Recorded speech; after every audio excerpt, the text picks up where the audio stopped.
Plan of Work 2013 organizes the process of briefing, designing, constructing, maintaining, operating and using building projects into a number of key stages.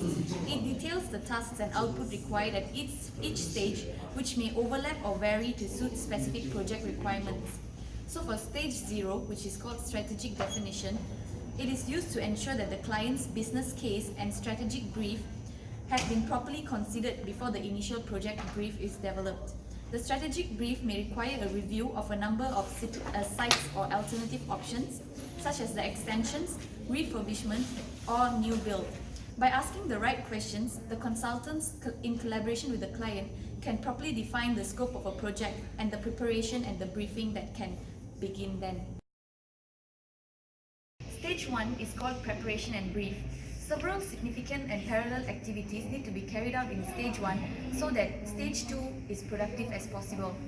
These are split into two categories: developing the initial project brief and any related feasibility studies, as well as assembling the project team and defining each party's roles and responsibilities in the information changes. The preparation of the initial project brief is one of the most important tasks to be undertaken during stage 1. The time required to prepare it will depend on the complexity of the project. When preparing the initial project brief, it is necessary to consider 4 things. The first one is the project's spatial requirement. The second one, the desired project outcomes, which may be derived from following the feedback from earlier or similar projects. The third one is the site or context, by undertaking site appraisals and collating site information, including building surveys. And the last one is the budget. In the stage 2 of Riba Plan of Work 2013, the main role of QS is to provide the preliminary cost plan for the whole project. This can help the designer, architect and also engineer to outline the structural and building services design without exceeding the budget. Furthermore, QS need to provide feedback and comments on the initial concept design and brief about the provided feedback. Last but not least, QS also need to verify the procurement procedure. Of the QS is the concept design, which is continued from stage 2, which is further developed to meet client requirements in terms of livability and how they propose to use the new spaces. Upon completion, drawings and documents will be drafted and submitted to the local authorities for approval. Upon approval, building services and structural engineers will begin their design and development and enable a closer cost and project budget analysis.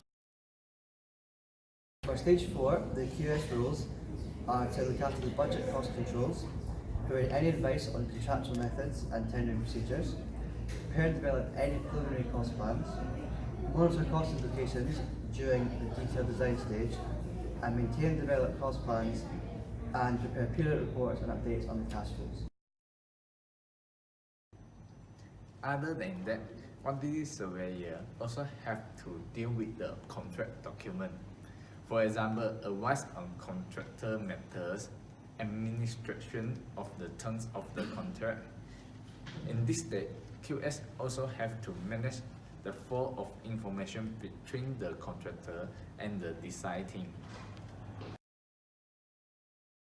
At the 6th stage of Riba Plan of Work, it is called handover and closeout. This stage facilitates the successful handover of the newly completed building and involves the inspection of the completed works and any defects to be rectified before the production of certification required by the chosen build contract. In Riba Plan of Work, stage 7 is called in use. This is the second of the 2 new stages introduced in 2013 to the program of works and involves post-occupancy evaluation covering the project's performance, outcomes and development. It is essentially an aftercare service.